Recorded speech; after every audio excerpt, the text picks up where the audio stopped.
On a warm summer night in July 1694, a handsome Swedish count walked through the darkened hallways of a German palace, carrying a small chest of jewels and secret letters. He was about to meet his royal lover, a princess trapped in a loveless marriage for what would be their final rendezvous before their planned escape. By morning, the count had vanished without a trace. His body was never found, and the princess, well, she would spend the next 30 years imprisoned in a castle, forbidden to see her children, denied visitors, and erased from royal history. What happened that fateful night? Was it murder sanctioned by the future King of England? And why was a princess condemned to such a fate for falling in love? Welcome to Crimes of the Crown. I'm Chris, and today we're uncovering one of history's most tragic love stories and unsolved mysteries: the disappearance of Count Philip Christoph von Königsmarck and the imprisonment of Sophia Dorothea of Celle. Now, before we dive into the mystery, let's meet our key players in this royal tragedy. Our story centers on Sophia Dorothea of Celle, born in 1666 to George William, Duke of Brunswick-Luneburg, and his longtime mistress, Eleanor de Elbruce. Though born illegitimate, Sophia Dorothea was legitimized when her parents finally married in 1676, suddenly transforming her into one of the most noble heiresses in German territory. But what should have been a blessing became her curse. Sophia Dorothea was described by contemporaries as vibrant and beautiful, with dark eyes and a pleasant face, and a very lively disposition. She loved dancing, music, and life's pleasures, a stark contrast to the man she would be forced to marry. Enter George Louis of Hanover, her first cousin and future King George I of Great Britain. Contemporaries described him as cold, uncommunicative, and utterly devoid of any charm whatsoever.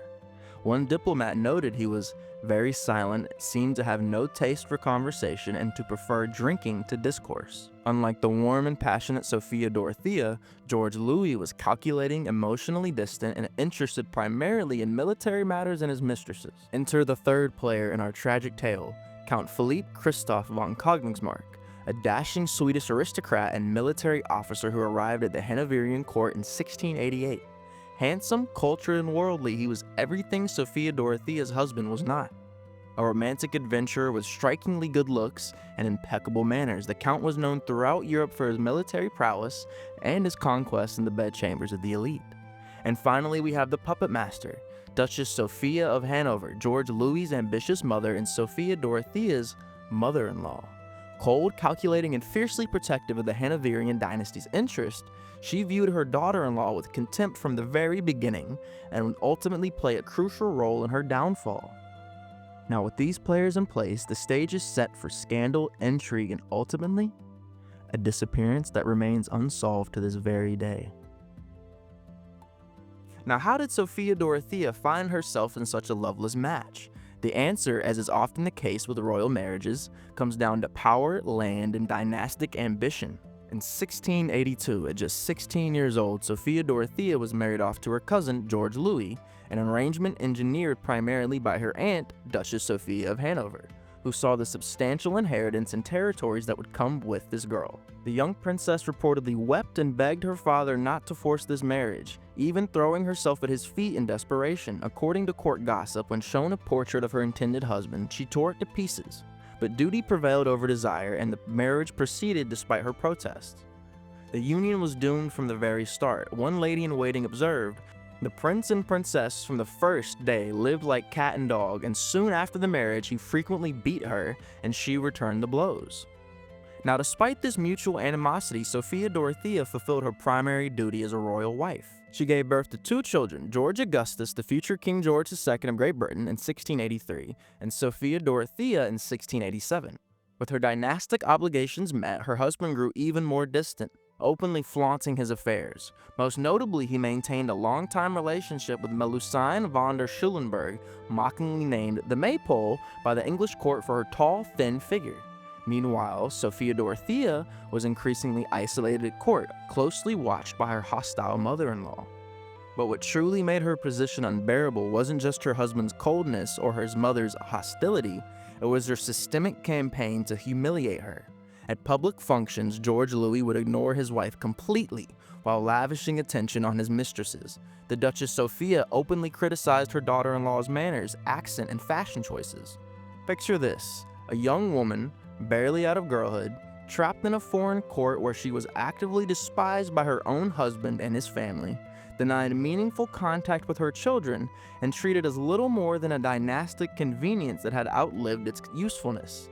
Is it any wonder when that handsome, attentive count arrived at court and began showing her the respect and admiration she'd been denied, Sophia Dorothea's heart would stir. Count Philip Christoph von Königsmarck first met Princess Sophia Dorothea in the winter of 1688, 6 years into her miserable marriage. The Swedish aristocrat had arrived at the Hanoverian court to serve as a colonel in the Hanoverian Guards. Their initial connection was innocent enough. They had actually known each other as children, as the Count's sister Aurora had been a childhood playmate of Sophia Dorothea herself. This gave them a pretext for conversation at stuffy court functions where the princess was typically ignored by her husband. Now, for months, their relationship remained proper, at least outwardly.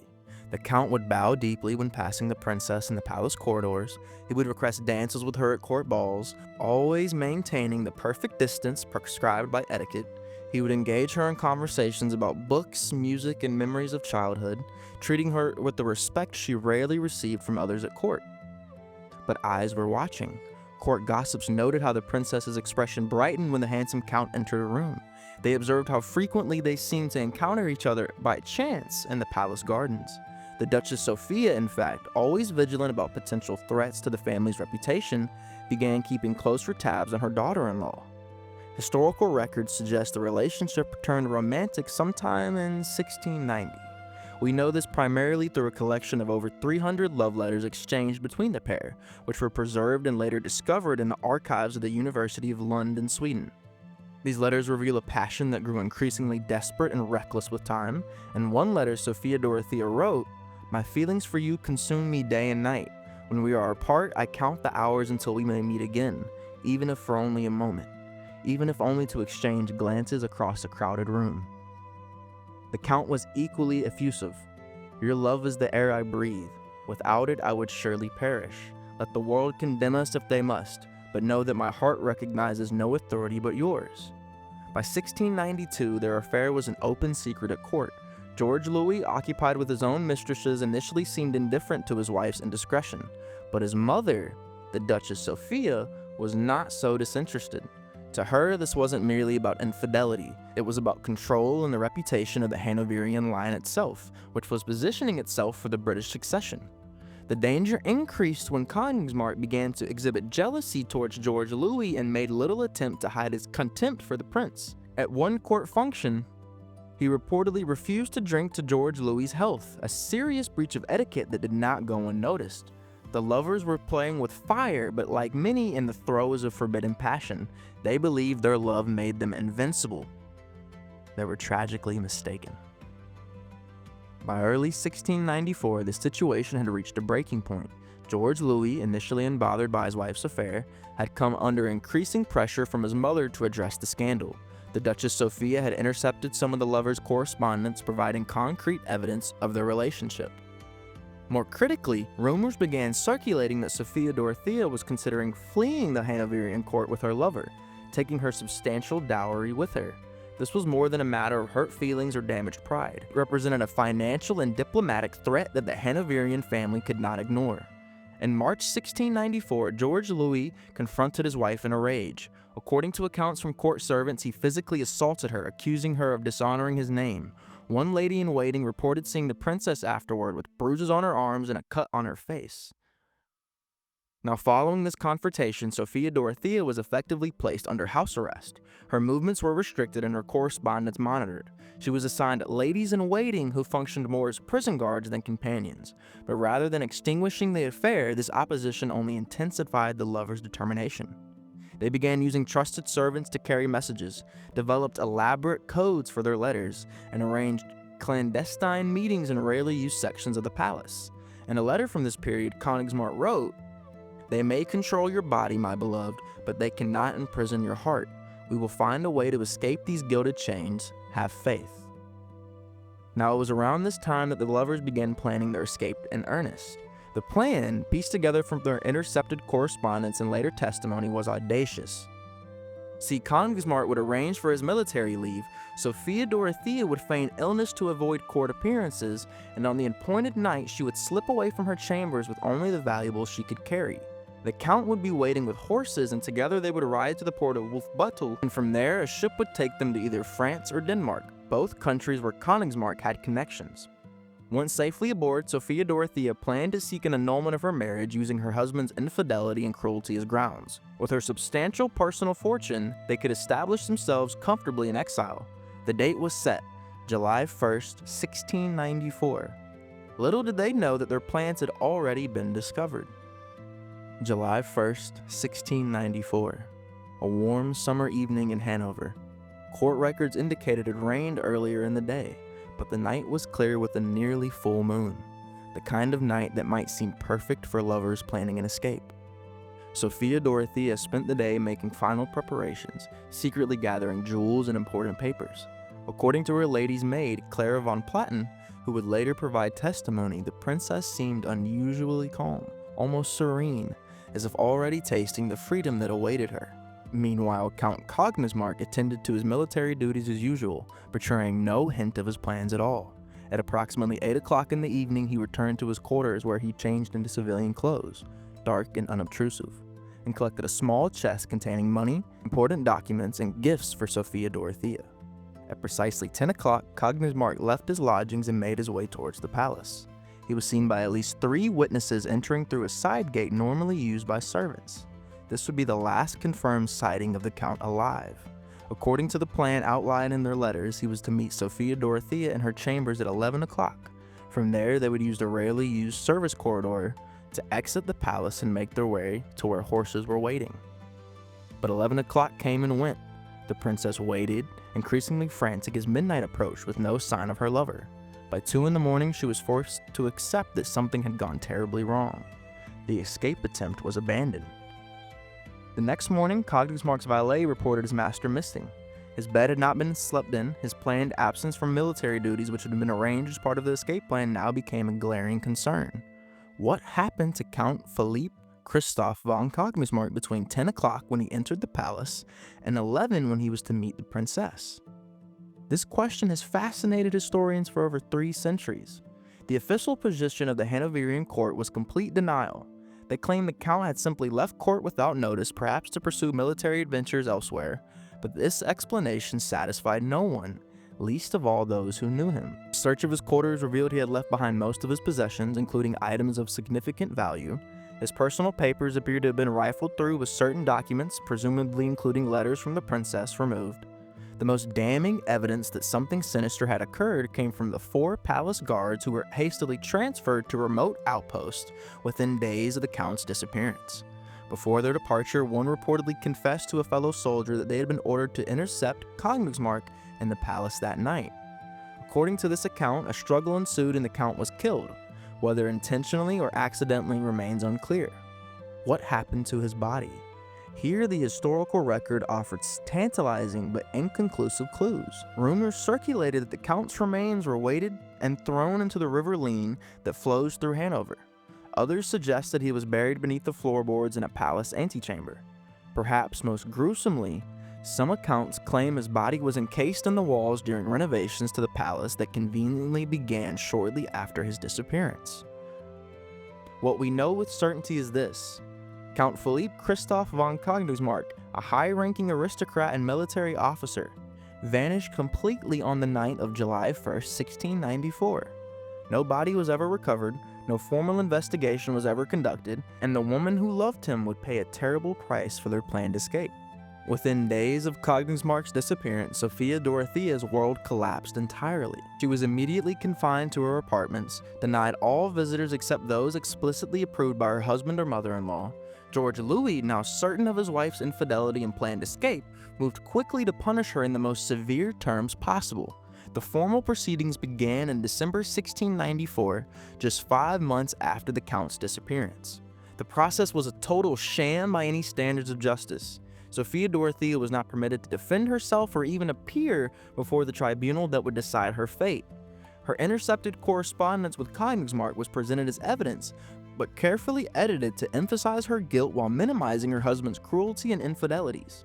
On December 28, 1694, the tribunal declared the marriage dissolved on grounds of Sophia Dorothea's malicious abandonment and gross and scandalous adultery. The irony of George Louis, a man with multiple public mistresses, accusing his wife of adultery was apparently lost on the tribunal completely. With the divorce decree came Sophia Dorothea's sentence: lifelong imprisonment. She would be held at Alden House, a remote hunting lodge converted into a fortress prison in the marshy lowlands of Lower Saxony. She would be permitted no visitors except approved servants and officials. She would never again once see her children, George Augustus at age 11 and Sophia Dorothea at age 7. Her title of Duchess was stripped from her and she would be referred to as only the Princess of Alden. Most cruelly, her name was to be erased from court records. Her children were forbidden to speak of her. No prayers were offered for her in church services. It was as if the Hanoverian court was attempting to erase not just her freedom, but her very existence itself. In February 1695, Sophia arrived at Alden House, the place that would be her home and prison for the remaining 32 years of her life. Her days at Alden followed a strict routine. She was permitted to walk in the castle gardens but could not venture beyond the immediate grounds. She could drive in a carriage, but only along a prescribed route and always under guard. The windows of her apartments overlooked the village cemetery, a constant reminder of her isolation and mortality. Although she was allowed to write letters, all correspondence was opened and read by her guards. The only people permitted to visit were government officials charged with ensuring her confinement remained secure. Yet even in this bleakest of circumstances, Sophia Dorothea maintained her dignity. Accounts from servants describe her as maintaining impeccable personal habits and a regal bearing. She established a small library and devoted herself to reading and music.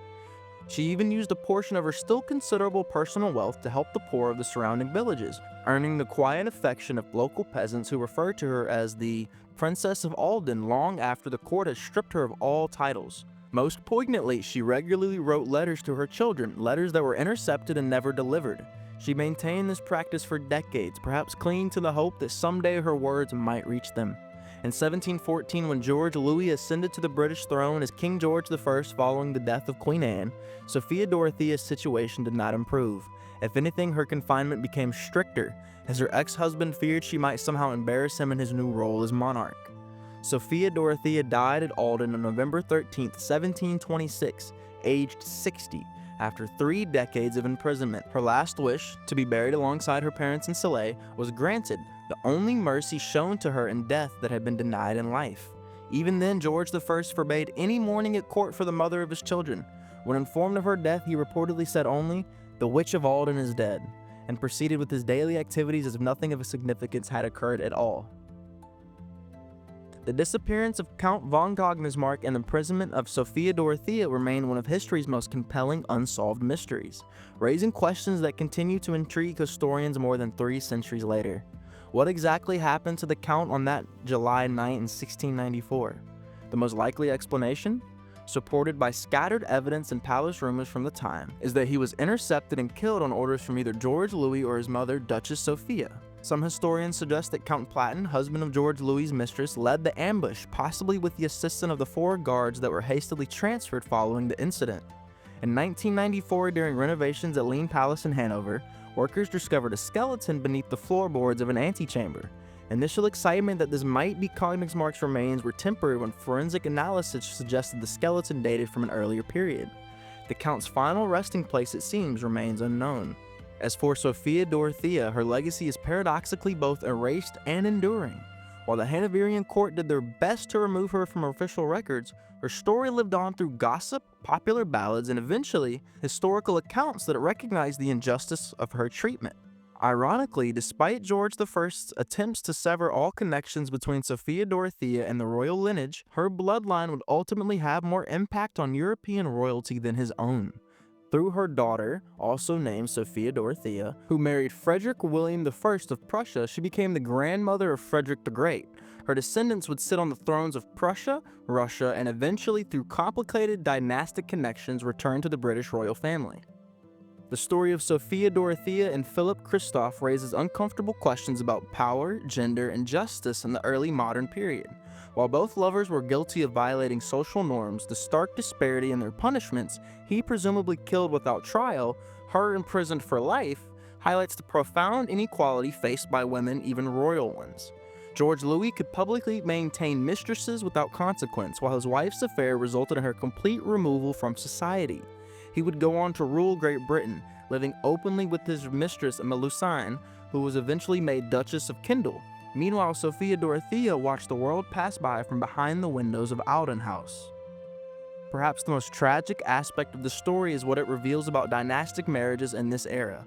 The human cost of treating people, particularly women, as mere political commodities. Sophia Dorothea's life was sacrificed on the altar of Hanoverian ambition, her happiness considered utterly irrelevant to the greater goals of her husband's family. The lovers' letters, preserved against all odds, gives us a window into their desperate passion. In her final letter to the Count, written the day before their planned escape, Sophia Dorothea wrote, "Tomorrow at this time we shall be free, free to love without fear, free to live without pretense. I count the hours, my beloved, until I may call you mine before the world as you have long been mine in my heart." Those hours of freedom never came. Instead, they became centuries of mystery, speculation, and enduring fascination with a love affair that cost one lover his life and the other her liberty. The story of Sophia Dorothea and her vanished lover remains one of history's most compelling tales of forbidden love, royal intrigue, and cruel punishment. While we may never know exactly what happened to Count von Königsmarck on that fateful July night in 1694, the evidence strongly suggests he fell victim to a calculated elimination orchestrated by those determined to prevent scandal and preserve Hanoverian ambitions. Sophia Dorothea's 32 years of imprisonment, longer than many life sentences in our modern justice system, stands as a stark reminder of how completely a woman's existence could be controlled and erased by powerful men, even as recently as the 18th century. When George I died in 1727, just months after his ex-wife, he was traveling to Hanover, perhaps a final twist of fate bringing him back to the scene of his greatest cruelty. His son, George II, who had been forbidden from even mentioning his mother while his father lived, reportedly kept a portrait of Sophia Dorothea hidden in his private quarters, a small act of defiance and perhaps a recognition of the injustice she had suffered. What do you think happened on that mysterious night? Was the Count murdered by palace guards, or could he have met some other fate?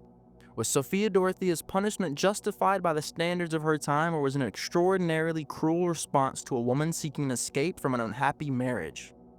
I'd love to hear your theories in the comments below. If you enjoyed this exploration of royal scandal and mystery, please give this video a thumbs up and consider subscribing to Crimes of the Crown for more deep dive into history's most fascinating royal scandals and mysteries. Until then, remember that beneath the gilded crowns and glittering palaces of history often lies stories of very human passion, cruelty, and tragedy.